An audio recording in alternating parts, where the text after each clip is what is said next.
Hello guys, welcome to the knowledge race. आज की इस वीडियो में हम लोग करने वाले हैं विटामिन्स, जो ह्यूमन डाइजेशन या फिर ह्यूमन न्यूट्रिशन का एक मोस्ट इंपॉर्टेंट पार्ट है और यहाँ से हमेशा अलग अलग एग्जाम्स में क्वेश्चन पूछे जाते हैं। तो आई होप कि आपके एग्ज़ाम में भी यहाँ से क्वेश्चन आ सकता है। तो इसलिए आज हम विटामिन्स को काफ़ी अच्छे से और डिटेल में इनको पढ़ने वाले हैं और साथ ही जो डिफ़िकल्ट विटामिन्स हैं जैसे बी कॉम्प्लेक्स, जहाँ पर बच्चों को अक्सर कन्फ्यूज़न रहता है, तो उसके ऊपर हम लोग एक ट्रिक करने वाले हैं जिससे आपको वो ईजिली मेमोराइज हो जाएंगे। और साथ ही एंड में हम लोग देखेंगे 20 एमसीक्यूज़, जिससे आपको पूरे कॉन्सेप्ट की अच्छी खासी अंडरस्टैंडिंग हो जाएगी, जिससे आपका एग्ज़ाम में क्वेश्चन जो है वो गलत नहीं होगा। क्योंकि जितनी ज़्यादा आप लोग प्रैक्टिस करते हैं तो उससे उतना ही ज़्यादा आपका कॉन्सेप्ट क्लियर होता है। ठीक है गाइस। और साथ ही आपसे एक रिक्वेस्ट है कि अगर आप चैनल पर नए हो तो प्लीज़ चैनल को सब्सक्राइब कर लेना और आई बटन या फिर आप लोग डिस्क्रिप्शन बॉक्स में जाके जो है हमारी अलग अलग जो वीडियोस चैनल के ऊपर पड़ी हैं आप उनको चेकआउट कर सकते हो और वहाँ से बेनिफिट ले सकते हो। ठीक है गाइस, तो जल्दी से स्टार्ट करते हैं बिना टाइम गवाए हमारा आज का टॉपिक विटामिन्स। तो देखते हैं विटामिन्स क्या होते हैं। तो सबसे पहले मैं आपको सिंपल लैंग्वेज में बता देता हूँ कि विटामिन्स क्या होते हैं, बाकी डेफिनेशन के ऊपर हम लोग बाद में जाएंगे। तो देखो विटामिन्स जो है वो क्या हैं। देखो जितना भी टाइप का आप लोग खाना खा रहे हो, ठीक है ना, उसके अंदर क्या होते हैं, अलग अलग प्रकार के न्यूट्रिएंट्स होते हैं जो हमारी बॉडी की प्रॉपर फंक्शनिंग के लिए हमें चाहिए। ठीक है। अब वो न्यूट्रिएंट्स क्या हो सकते हैं, carbohydrates, proteins, fats, vitamins, minerals. ठीक है ना, तो ये सारे न्यूट्रिएंट्स होते हैं। ऐसे ही हमारे पास जो विटामिन जो है वो एक प्रकार के न्यूट्रिएंट्स हैं जो हमारी बॉडी के लिए चाहिए प्रॉपर फंक्शनिंग के लिए। ठीक है ना, और साथ ही हमें ये क्या करेंगे, डिजीज़ जो होती हैं, अलग अलग जो बीमारियाँ होती हैं, उनसे हमें ये प्रोटेक्ट करते हैं। ये एक, अगर मैं आपको सिंपल लैंग्वेज में बताऊं तो ये इनकी एक डेफिनेशन है या फिर अंडरस्टैंडिंग है। तो अब आप लोग यहाँ पे इनकी डेफिनेशन देख सकते हैं। Vitamins are organic compounds and act as essential micro nutrients, मतलब ऐसे nutrients needed in small quantities for the proper functioning of the body metabolism.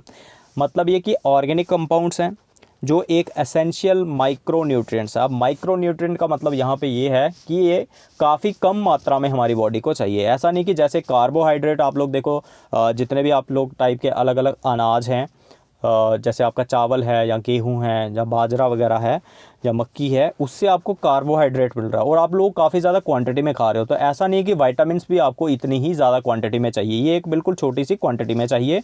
और इनका फंक्शन क्या रहेगा कि बॉडी का जो मेटाबॉलिज्म है उसको प्रॉपरली जो है मेंटेन रखना। अब मेटाबॉलिज्म अगर मैं बात करूँ सिंपल लैंग्वेज में आपको बताऊँ तो मेटाबॉलिज्म हो गया कि जितने भी टाइप का आप लोग खाना खा रहे हैं ना, वहाँ से कैसे एनर्जी निकलेगी और वो एनर्जी यूज़ होगी आपकी बॉडी की फंक्शनिंग के लिए। ठीक है। अब बात आती है इनके रोल की कि रोल क्या रहता है। तो इनका रोल रहता है इम्यूनिटी को इंक्रीज़ करना। विटामिन क्या करते हैं, इम्यूनिटी, इम्यून सिस्टम के बारे में आप लोगों ने सुना हुआ है। जैसे अभी कोरोना चल रहा है तो आप लोग सारे लोग बोल रहे हैं कि इम्यूनो बूस्टर ड्रग्स जो है वो आपको कोरोना से बचा सकते हैं और कुछ नहीं बचा सकता, क्योंकि यहाँ पे वैक्सीन तो हमारे पास अभी है नहीं। यानी कि अपने इम्यून सिस्टम को इतना ज़्यादा स्ट्रॉन्ग कर लो कि वायरस जो है आपको इतना ज़्यादा अटैक ना कर पाए। ठीक है ना, तो इम्यूनिटी को इंक्रीज़ करेंगे ये हमारे विटामिन्स, जिससे हमारी जो बीमारियों के साथ या अलग अलग जो रोग हैं हमारे, उनके साथ लड़ने की जो क्षमता है बढ़ जाएगी। तो हमें जो है बीमारी इतनी ज़्यादा अफेक्ट नहीं करेगी। ठीक है। तो साथ में नेक्स्ट हमारे पास बात आती है कि इनको डिस्कवर किसने किया। तो कैसिमिर फंक नाम के एक साइंटिस्ट हैं जिन्होंने इसको डिस्कवर किया हुआ है। और अभी तक हमारे पास 13 नॉन विटामिन्स ऐसे हैं जो हमारी बॉडी की फंक्शनिंग के लिए चाहिए हमें। ठीक है, 13 विटामिन हैं। तो इनको भी आप लोग याद रखिएगा और डिस्कवरर कौन थे उसको भी याद रखिए, रोल क्या है और डेफिनेशन तो आपको पता ही है इसकी क्या है। तो चलिए अब नेक्स्ट देखते हैं। हमारे पास इनकी एक छोटी सी क्लासिफिकेशन आती है विटामिन्स की। यहाँ से मैक्सिमम टाइम क्वेश्चन पूछा जाता है कि ये किस टाइप का विटामिन है या फिर दूसरे वाला किस टाइप का है। तो देखो हमारे पास विटामिन जो है मेनली दो टाइप के आते हैं, एक होते हैं फैट सॉल्यूबल और दूसरे होते हैं वाटर सॉल्यूबल। ठीक है। अब फैट सॉल्यूबल का मतलब ये हो गया कि ऐसे विटामिन्स जो जो आपका ऑयल होता है ना, या जो जितने फैट्स होते हैं, जैसे आप लोग अलग अलग प्रकार के जो जितने भी तेल खा रहे हैं, घी वगैरह खा रहे हैं, तो उनके अंदर जो सॉल्युबल हो जाते हैं, पहली बात। दूसरी बात ये कि ये हमारी बॉडी के अंदर लिवर में या फिर जो हमारे फैटी टिश्यूज़ होते हैं उसके अंदर ये स्टोर हो जाते हैं। ठीक है। अब ये ऐसा नहीं है कि जो हमने विटामिन, फैट सॉल्युबल विटामिन खाया वो हमारी डाइजेशन की जो प्रोसेस थी उसमें उसने हिस्सा लिया, उसके बाद हमारी एक्सक्रीशन के थ्रू जो है या फिर यूरिन के थ्रू जो है ये एक्सक्रीट आउट हो गया। नहीं, ऐसा नहीं होता। ये काफ़ी लंबे समय तक जो है हमारे लिवर में या फिर हमारे जो बॉडी के फैटी टिश्यूज़ हैं उनके अंदर ये स्टोर्ड रहते हैं। ठीक है। एग्जाम्पल में क्या आता है हमारे पास, ADEK, यानी कि विटामिन जो है 4 है हमारे पास। 4 विटामिन जो हैं वो क्या हैं, फैट सॉल्युबल हैं, विटामिन ए, डी, ई, के। अब क्या है ये सारे डिटेल में आगे हम लोग पढ़ने वाले हैं। उसके बाद वाटर सॉल्युबल देख लेते हैं। वाटर सॉल्युबल का नाम जैसे आपने सुना कि जो पानी में घुल जाते हैं, पहली बात, और ये साथ ही एक्सक्रीट हो जाते हैं। ये हमारे खाने के साथ हमारी बॉडी में जाएंगे, ब्लड के अंदर पहुंचेंगे, बॉडी में फैलेंगे। उसके बाद जो है ये एक्सक्रीशन की प्रोसेस से जो है ये बाहर चले जाएंगे ये, यानी कि ये बॉडी के अंदर ज़्यादा देर तक जो है स्टोर्ड नहीं रहते हैं। कौन से विटामिन्स? वाटर सॉल्युबल, ठीक है। उसके बाद इसके अंदर एग्जांपल अगर हम लोग बात करें तो विटामिन सी हो गया, विटामिन बी कॉम्प्लेक्स हो गया। तो अब देखो बात आती है एक और यहाँ पे मेन इंपॉर्टेंट कि जो वाटर सॉल्युबल विटामिन्स होते हैं तो उनको हमें रेगुलरली लेना पड़ता है, यानी कि एक प्रकार से बोलो तो रोज़, ठीक है ना। इनकी जो रिक्वायरमेंट जो है वो हमारी ज़्यादा रहती है as compare to fat soluble. अब देखो फैट सॉल्युबल क्योंकि बॉडी में स्टोर हो रहा है, तो अगर आप लोग एक दो बार जो खाना आपने खाया अगर उसके अंदर वो विटामिन नहीं भी है तो तब भी चल सकता है। लेकिन जो वाटर सॉल्युबल विटामिन होंगे वो आपको रेगुलरली और हर एक डाइट के अंदर वो विटामिन होना ज़रूरी है, अदरवाइज़ आपको कोई डेफिशिएंसी डिजीज़ होने के चांसेस रह सकते हैं। तो अब इनको आप लोग डिटेल में यहाँ पे देख लो, और यहाँ पे मैंने सेम वही चीज़ें लिखी हुई हैं, तो आप इसको यहाँ से पढ़ सकते हो कि fat soluble vitamins are stored in fatty tissues of the body and liver. Vitamins A, D, E, K are fat soluble. They can stay in the body as reserve for days and sometimes months, यानी कि मैंने आपको बताया कि कुछ दिनों तक या फिर महीनों तक भी ये बॉडी में रह सकते हैं। उसके बाद क्या है, fat soluble vitamins are absorb through intestinal track with the help of fats और लिपिड्स। अब मैंने आपको डाइजेशन में भी बताया था कि जो हमारे पास कुछ ऐसे मॉलिक्यूल्स होते हैं जो डायरेक्टली जो है ब्लड के अंदर एब्जॉर्ब नहीं हो पाते, उनकी इमल्सिफिकेशन होती है। ज़्यादातर मैंने आपको बताया था कि जैसे फैट्स होते हैं। तो अब ये वाले जो हैं विटामिन्स, इनके सबसे पहले ये विटामिन फैट्स के अंदर डिज़ोल्व हो जाते हैं, और फैट्स की इमल्सिफिकेशन होती है, तो फिर उसके बाद वो बॉडी में जाते हैं, ठीक है। तो यानी कि इन विटामिन्स को एब्जॉर्ब होने के लिए क्या चाहिए, फैट्स या फिर लिपिड्स चाहिए। उसके बाद नेक्स्ट आता है water soluble vitamins. They do not stay in the body for long time, the body can not store them and they can soon excreted in urine. वही सेम चीज़ जो मैंने आपको पहले बोली कि ये ज़्यादातर बॉडी में हमारी नहीं रह सकते हैं, ये यूरिन के थ्रू एक्सक्रीट आउट हो जाते हैं।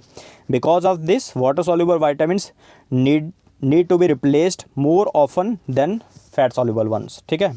तो वही बात आ गई कि जो विटामिन्स आपके वाटर सॉल्युबल हैं उनको आपको रोज़ लेना है, ठीक है ना। अब जो फैट सॉल्युबल हैं वो तो आपके स्टोर्ड रहते हैं बॉडी में, तो वो अपना फंक्शन करते रहेंगे, लेकिन जो इनका फंक्शन है ये तभी चलेगा जब आप इनको रोज़ जो है अपनी डाइट के अंदर लोगे। तो इसके अंदर जो है हमारे पास विटामिन सी और विटामिन बी कॉम्प्लेक्स के जितने भी विटामिन हैं वो आते हैं। अब बी कॉम्प्लेक्स जो है वो उसके अंदर अलग अलग टाइप के हमारे पास विटामिन हैं।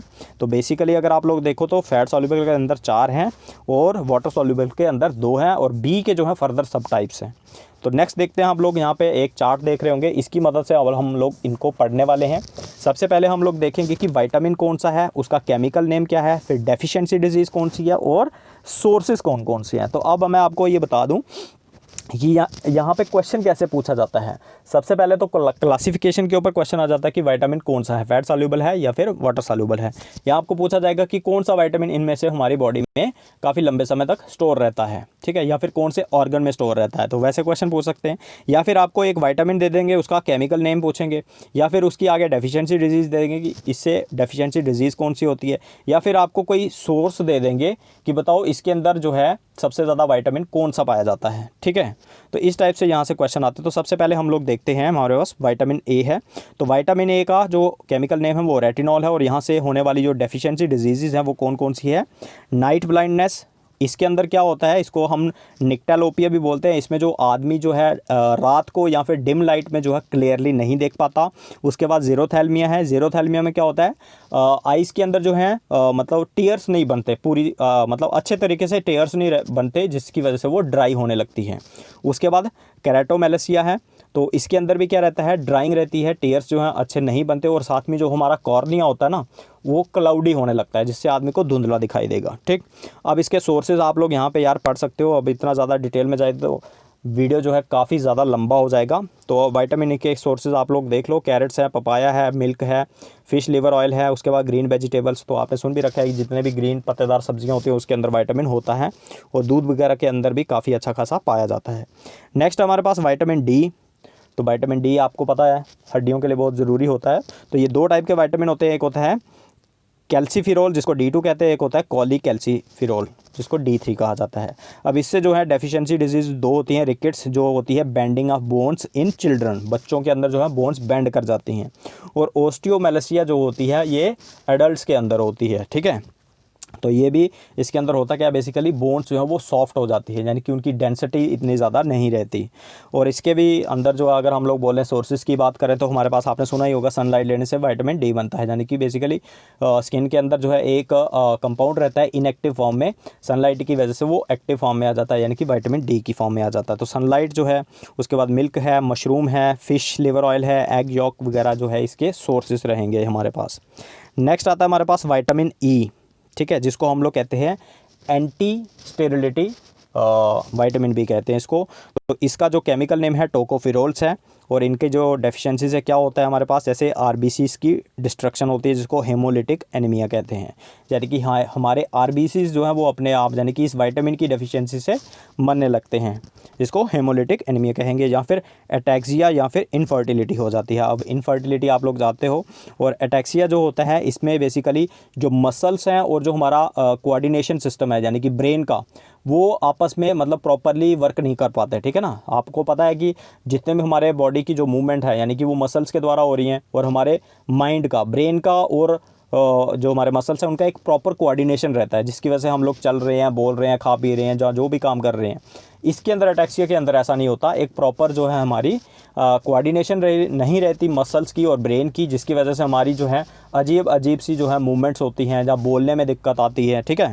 तो ऐसा जो है इसके अंदर होता है। अब इसके जो सोर्सेज हैं, व्हीट जर्म ऑयल है, सनफ्लावर ऑयल है, आलमंड ऑयल है, पीनट्स हैं वगैरह, बेसिकली जितने भी टाइप के नट्स होते हैं या फिर ऑयल्स होते हैं ना, उनके अंदर विटामिन ई पाया जाता है। नेक्स्ट है हमारे पास विटामिन के। तो विटामिन के जो है ये भी दो टाइप के होते हैं, एक होता है फाइलोक्विनोन और एक होता है मीनाक्विनोन। फाइलोक्विनोन जो है वो K1 है और मीनाक्विनोन K2 है। अब विटामिन के को हम लोग कहते हैं anti haemorrhagic vitamin, anti haemorrhage. या फिर अब हेमरेज होती है ब्लड लॉस होना, ठीक है। अब एंटी हेमरेज हो गया जो ब्लड लॉस को होने से रोकेगा, यानी कि ये बेसिकली इसका फंक्शन रहता है ब्लड क्लॉटिंग। अगर इसकी डेफिशिएंसी हो जाए तो हमारे अंदर जो है ब्लड क्लॉटिंग नहीं होगी या फिर हेमरेज हो जाएगी, हमारा खून जो है वो नसों से बाहर आ जाता है फट के, ठीक है। तो इसके अंदर क्या रहता है, ग्रीन लीफी वेजिटेबल्स, ये इसके सोर्सेस हैं, मिल्क वगैरह हो गया, या फिर इंटेस्टाइनल बैक्टीरिया। अब आपको याद होगा डाइजेशन वाली मैंने वीडियो में आपको बताया था कि हमारे जो इंटेस्टाइन होती है उसके अंदर कुछ बैक्टीरिया रहते हैं जो विटामिन के को सिंथेसाइज करते हैं। और वो विटामिन कौन सा होता है, विटामिन K2 होता है। और जो वो K1 है बेसिकली ये ग्रीन लीफी वेजिटेबल्स के अंदर पाया जाता है, और K2 जो है वो इंटेस्टाइनल बैक्टीरिया बनाता है।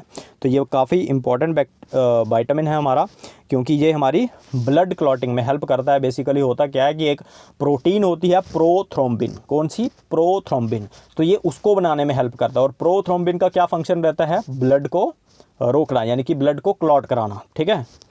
तो नेक्स्ट हमारे पास आते हैं वाटर सॉल्युबल, जो अभी हमने 4 पढ़े हैं ये फैट सॉल्युबल थे। अब वाटर सॉल्युबल के अंदर सबसे पहले हमारे पास आता है विटामिन सी। तो इसको कहते हैं हम लोग एस्कॉर्बिक एसिड, और इससे क्या होती है स्कर्वी या फिर delayed in healing of bounds, यानी कि जो हमारे जख्म होते हैं ना वो मतलब इतने जल्दी नहीं भर पाते इस विटामिन की डेफिशिएंसी से।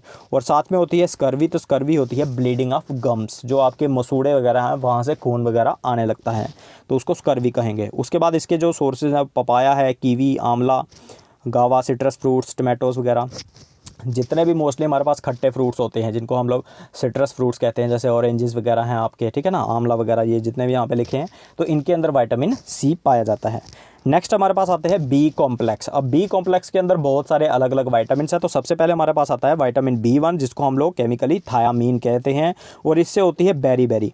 अब बेरी एक ऐसी बीमारी है जिसमें मतलब नंबर ऑफ़ सिम्टम्स जो है किसी आदमी के अंदर आ सकते हैं, जैसे लॉस ऑफ एपेटाइट यानी कि भूख ना लगना, उसके अंदर वीकनेस रहना, पेन इन द लिम्स यानी कि आपके जो लिम्स होते हैं, आपकी जो बाजुएं हैं या फिर टांगे हैं, उसके अंदर जो है आपको थकान जो है या फिर आपको पेन जो है हमेशा रहेगी। उसके बाद आपको मतलब सांस लेने में दिक्कत हो सकती है, आपकी जो लेग्स हैं उसके अंदर जो है सूजन आ सकती है। तो ये कुछ ऐसे जो है मतलब सिम्टम्स है जो बेरी के अंदर आपको देखने को मिल सकते हैं। तो इसकी हम लोग बात करें अगर सोर्सेस की, तो यीस्ट है, होल ग्रेन यानी कि पूरा जितना भी अनाज वगैरह आपके हैं, ओट मिल्स हैं, लेग्यूम्स हैं, सोयाबीन, सनफ्लावर ऑयल वगैरह, सीड्स वगैरह इसके, तो ये इसके सोर्सेज रहेंगे। तो नेक्स्ट देखते हैं, हमारे पास आता है विटामिन B2 जिसका नाम है रिबोफ्लेविन, और इससे डेफिशिएंसी डिजीज़ होती है एराइबोफ्लेविनोसिस। ठीक है, अब एराइबोफ्लेविनोसिस क्या होती है, इसके अंदर भी हमारे पास अलग अलग टाइप के जो सिम्टम्स हैं हमें देखने को मिलते हैं।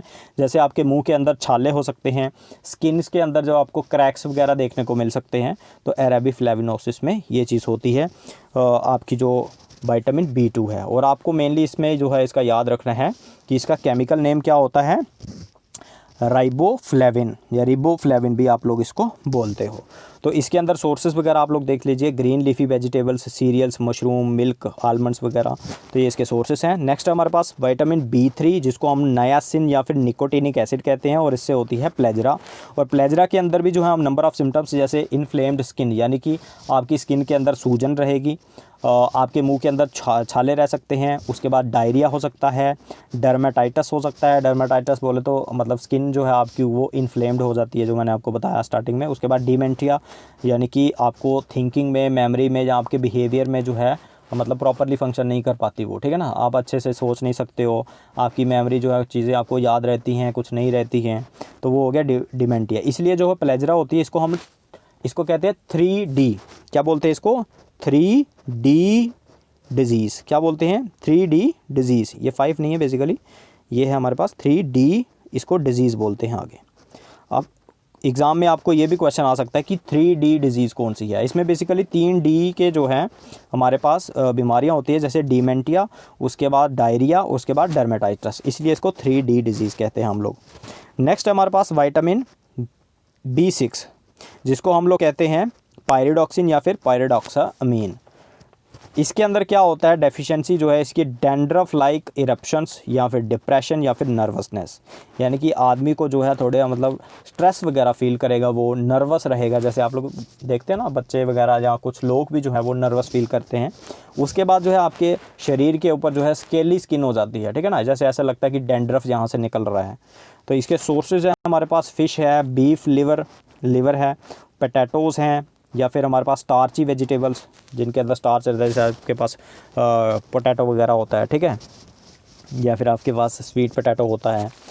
तो उसके बाद फ्रूट्स हैं अदर देन सिट्रस, यानी कि सिट्रस फ्रूट्स के अंदर ज़्यादातर रहता है हमारे पास विटामिन C, लेकिन सिट्रस फ्रूट्स को छोड़ के जैसे हमारे पास एप्पल है, बनाना है, या ये हो गए नॉन सिट्रस फ्रूट्स, तो इनके अंदर भी विटामिन B6 पाया जाता है। नेक्स्ट है हमारे पास B7, इसका नाम है बायोटिन। तो बायोटिन क्या होता है, इसकी अगर डेफिशिएंसी हो जाए तो उससे होती है हमारे पास ग्रोथ या फिर न्यूरोलॉजिकल डिसऑर्डर्स इन इन्फेंट्स।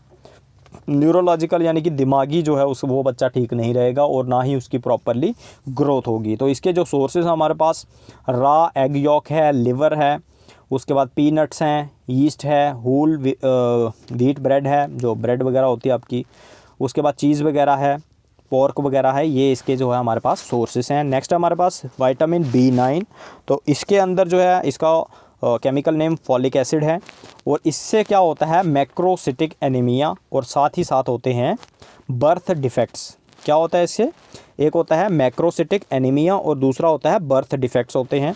तो मैक्रोसिटिक एनीमिया जो है बेसिकली ये हमारी जो बोन मैरो होती है, नहीं, इसमें जो है बेसिकली हमारे जो RBCs रहते हैं ना, वो एक तरीके से इमेच्योर होते हैं, ठीक है, प्रॉपर, यानी कि उनकी जो शेप नहीं होती और जो उनका जो साइज़ रहता है वो नहीं होता, तो उनको बोलेंगे इमेच्योर जो है हमारे पास RBCs बनते हैं, तो उसको बोलेंगे मैक्रोसिटिक एनीमिया। और साथ ही रहते हैं बर्थ के अंदर जो है बच्चों में अलग अलग डिफेक्ट्स आ जाते हैं, आपने देखे होंगे काफ़ी, किसी का सिर बड़ा होता है, किसी की बॉडी बहुत पतली होती है, या इसी प्रकार से अलग अलग टाइप के जो डिफेक्ट्स रहते हैं बच्चों के अंदर वो हो सकते हैं। तो इनके अंदर जो है हमारे पास सोर्सेस हैं, ग्रीन लीफी वेजिटेबल है, जैसे स्पिनच है, ब्रोकली है, सिट्रस फ्रूट्स हैं, बीन्स हैं, पीस हैं, तो ये इसके सोर्सेस रहते हैं। अब लास्ट में हमारे पास आता है विटामिन B12 जो बहुत ज़्यादा इंपॉर्टेंट है, जिसका नाम है साइनोकोबालामीन, ठीक है। और इसकी इंपॉर्टेंट मैं आपको बात बता दूं कि इसके अंदर क्या रहता है हमारे पास, कोबाल्ट नाम का एक जो है हमारे पास मेटल आयन है जो इसके अंदर प्रेजेंट रहता है। तो इससे होता है मेगालोब्लास्टिक एनीमिया या फिर परनीशियस एनीमिया। तो ये दो टाइप के हमारे पास यहाँ पे एनीमियाज़ हैं, एक जो है हमारे पास मेगालोब्लास्टिक एनीमिया है और एक है हमारे पास परनीशियस। परनीशियस एनीमिया, ठीक है। तो मेगैलोब्लास्टिक और परनीशियस एनीमिया। अब देखो ये हमारे पास यहाँ पे 3 टाइप के एनीमियाज आ गए। पहला है हमारे पास ऊपर जो पढ़ा हमने मैक्रोसिटिक, जिसमें मैंने आपको बताया कि हमारे जो आरबीसीज होते हैं एक तरीके से इमेच्योर यानी कि बड़े बड़े साइज़ के बन जाते हैं, ठीक है ना। आरबीसीज का जो साइज़ रहता है वो प्रॉपर नहीं रहता, उनका बड़ा बड़ा साइज़ बन जाता है उसमें, तो उसको मैक्रोसिटिक एनीमिया बोलेंगे। मेगैलोब्लास्टिक जो होता है इसमें जो बोन मैरो होती है जहाँ पे हमारे ये आरबीसीज बनते हैं, वहाँ पे भी ये भी एक तरीके से इमेच्योर बनते हैं, ठीक है ना। यानी कि जो मेच्योर होता है इनका प्रॉपर साइज़ शेप वगैरह नहीं रहेगी, इमेच्योर रहेंगे। तो उसके बाद होता है परनीशियस एनीमिया, जिसको हम लोग कहते हैं विटामिन B12 की कमी, ठीक है, यानी कि डेफिशिएंसी ऑफ विटामिन B12, वो हो गया हमारा परनीशियस एनीमिया। तो ये 3 टाइप के एनीमियाज जो है हमारे पास यहाँ पे अलग अलग विटामिन से हो सकते हैं, और साथ ही हमारा जो विटामिन B12 है उससे पैरालिसिस भी हो सकता है, ठीक है। तो इसके जो सोर्सेज है हमारे पास सी फूड है, कर्ड है, चिकन है, एग्स हैं, या इसके अलावा और भी हमारे पास मिल्क प्रोडक्ट जितने भी होते हैं बेसिकली उसके अंदर हमारे पास विटामिन B12 हमें देखने को मिल जाएगा। तो अब गाइस ये हमारे पास हो गए हैं फैट सॉल्युबल और वाटर सॉल्युबल, सारे के सारे हमने देख लिए हैं। तो ज़्यादातर हमें जो डिफ़िकल्टी आती है इनको लर्न करने में वो आती है B कॉम्प्लेक्स में। तो उसके लिए हम लोग यहाँ पे देखने वाले हैं एक ट्रिक, ठीक है।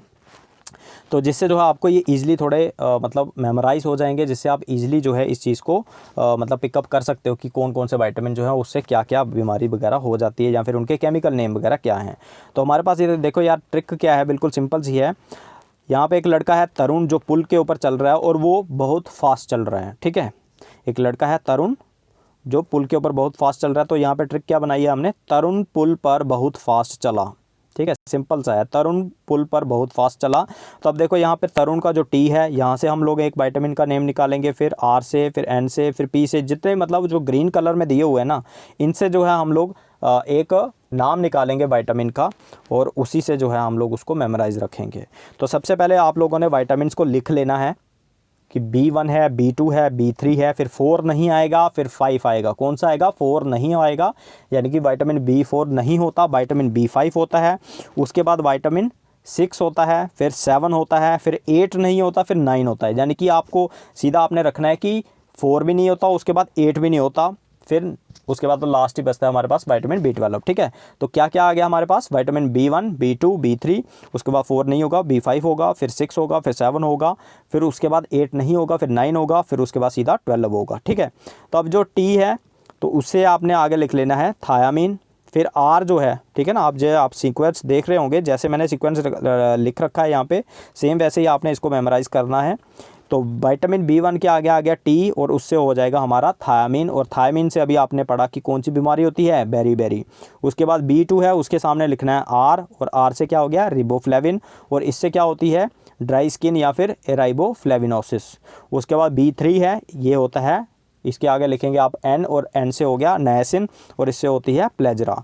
नेक्स्ट हमारे पास B5, इसके आगे आएगा पी, पुल का पी, और इससे होती है हमारा नाम पेंटोथेनिक एसिड, और इससे हो जाते हैं हमारे पास एक्ने वगैरह होते हैं। उसके बाद नेक्स्ट है हमारे पास ये आ गया आपका विटामिन B6, और इसके आगे भी आपने लिखना है PAR यानी कि पर, तो इससे हो जाएगा आपका पायरिडॉक्सिन, और इससे क्या होता है एनीमिया या फिर डिप्रेशन वगैरह। फिर है B7, तो इसके आगे लिखेंगे बहुत, और उसके B से आ जाएगा बायोटिन, और इससे होता है एलोपीसिया या फिर न्यूरो डिसऑर्डर। तो एलोपीसिया होता है फॉलिंग ऑफ हेयर्स, ठीक है। तो विटामिन B7 जो है, शायद ये पीछे मैंने नहीं लिखा था, तो जो विटामिन B7 होता है यानी कि जो बायोटिन होता है, ये हमारी हेयर्स की जो ग्रोथ वगैरह है उसके लिए काफ़ी ज़्यादा हेल्पफुल रहता है। तो जिन लोगों को विटामिन B7 की कमी हो जाती है तो उनके बाल वगैरह जो हैं वो झड़ने लगते हैं, अच्छी क्वालिटी के नहीं रहते, ठीक है। और उसके बाद आता है B9, तो उसके आगे लिखना है फास्ट, और फास्ट के F से बनेगा फॉलिक एसिड, और उससे भी क्या होता है एनीमिया या फिर बर्थ डिफेक्ट होते हैं बच्चों के अंदर।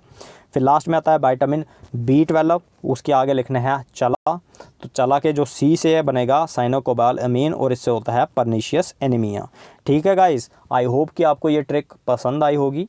तो इतनी मतलब यहाँ से आप लोग हमेशा अगर इस ट्रिक को मेमोराइज़ कर लेंगे तो हमेशा जो है आप लोग ईजिली जो है देख सकते हैं कौन सा विटामिन जो है उसका केमिकल नेम क्या है, क्योंकि बहुत बार जो है क्वेश्चन आपको ऐसे पूछा जाता है कि किस विटामिन का क्या केमिकल नेम है। तो बाकी जो है हमारे पास सिंपल रहते हैं जितने भी हमारे पास दूसरे विटामिन से, जैसे ए है तो आपको पता है विटामिन ए का जो है हमारे पास क्या नाम रहता है, रेटिनॉल रहता है, ठीक है ना। उसके बाद विटामिन सी है तो उसका एस्कॉर्बिक एसिड है, उसके बाद विटामिन ई है तो उसका टोकोफेरोल है, उसके बाद विटामिन के है तो हमारे पास वो 2 होते हैं, एक होता है फाइलोक्विनोन, तो मेनली वो वही रहता है एग्जाम्स में ज़्यादातर ऑप्शन पे आपको फाइलोक्विनोन ही मिलेगा और आपने वही लिखना है। उसके बाद दूसरा मीनाक्विनोन भी होता है। उसके बाद हमारे पास आता है विटामिन डी, तो जिसको हम लोग कॉलीकैल्सिफेरोल कहते हैं, ठीक है। तो आई होप गाइस कि आपको ये पसंद आया होगा।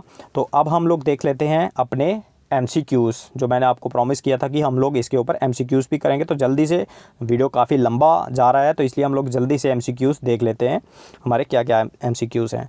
तो फर्स्ट MCQs है हमारे पास, different types of vitamins are. जो हमारे पास अलग अलग टाइप के विटामिन्स होते हैं वो कितने टाइप के हैं, फैट सॉल्युबल रहते हैं या फिर वाटर सॉल्युबल भी होते हैं या फिर दोनों होते हैं या फिर कोई भी नहीं। तो आप जानते हैं, अभी पढ़ा आपने, इसका ऑप्शन करेक्ट क्या आएगा, सी, यानी कि ए और बी दोनों टाइप के होते हैं, फैट सॉल्युबल और विटामिन वाटर सॉल्युबल। उसके बाद niacin is the chemical name of which vitamin. तो ये भी अभी आपने पढ़ा कि नायसिन जो है वो कौन से विटामिन का नाम होता है, तो ये आपको पता है विटामिन B3 को नायसिन कहा जाता है।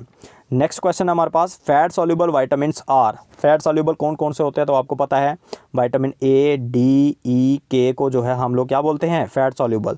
तो इसका करेक्ट ऑप्शन क्या है, all of the above. Next है, retinol is the scientific name of which vitamin. Retinol, ये भी मैंने बताया अभी आपको, विटामिन जो ए होता है उसका क्या है साइंटिफिक नेम, रेटिनॉल। नेक्स्ट हमारे पास, name the vitamin that protects us from pellagra disease. अब ये काफ़ी इंपॉर्टेंट क्वेश्चन आ गया कि जो प्लेजरा डिजीज़ होती है उससे हमें कौन सा विटामिन बचाता है, तो वो हमें बचाता है विटामिन सी, ठीक है। विटामिन सी जो है हमें प्लेजरा से बचाता है और जिसका नाम क्या होता है, अभी हमने पढ़ा नियासिन। क्या नाम होता है, नियासिन। नेक्स्ट है, vitamin C is present in dash. अब विटामिन सी जो है किस में प्रेजेंट होता है, तो ये भी एक अच्छा क्वेश्चन है। तो देखो, टमाटो जो होते हैं उसके अंदर भी पाया जाता है, पपाया के अंदर भी होता है, गावा के अंदर भी होता है। जितने भी खट्टे होंगे हमारे फ्रूट्स उनके अंदर विटामिन सी होगा, प्लस हमारे पास जो पपाया वगैरह है उसके अंदर भी ये पाया जाता है। तो करेक्ट ऑप्शन आएगा आपका all of the above. Next है हमारे पास, name the vitamin which are essential for health of the brain. अब देखो, ये भी एक इंपॉर्टेंट क्वेश्चन है कि इनमें से कौन से विटामिन ऐसे हैं जो ब्रेन की हेल्थ के लिए ज़रूरी हैं, ठीक है। विटामिन B6, उसके बाद है हमारे पास विटामिन B9, विटामिन B12। तो देखो, ये तीनों के तीनों जो है ना, ये हमारी ब्रेन की हेल्थ के लिए मोस्ट इम्पॉर्टेंट है और इसलिए इसका करेक्ट ऑप्शन आएगा डी। और इसको जो है हम लोग विटामिन B6 को, विटामिन B9 को और विटामिन B12 को क्या कहते हैं, ब्रेन विटामिन्स भी कहते हैं। क्या कहते हैं, ब्रेन विटामिन्स, क्योंकि ये ब्रेन्स की प्रॉपर फंक्शनिंग के लिए बहुत ज़्यादा ज़रूरी होते हैं, ठीक है। अब B6 जो है आपको पता है पायरिडॉक्सिन है, उसके बाद विटामिन B12 जो है वो साइनोकोबालामिन है और विटामिन B9 जो है वो आपका फॉलिक एसिड रहेगा, ठीक है ना। तो विटामिन B9 क्या आ गया, फॉलिक एसिड। उसके बाद चलते हैं next question, which of the following vitamin helps in blood clotting. तो ये भी मैंने आपको बताया अभी, एंटी हेमरेजिक विटामिन किसको कहते हैं हम लोग, विटामिन के को। किसको कहते हैं, विटामिन के को।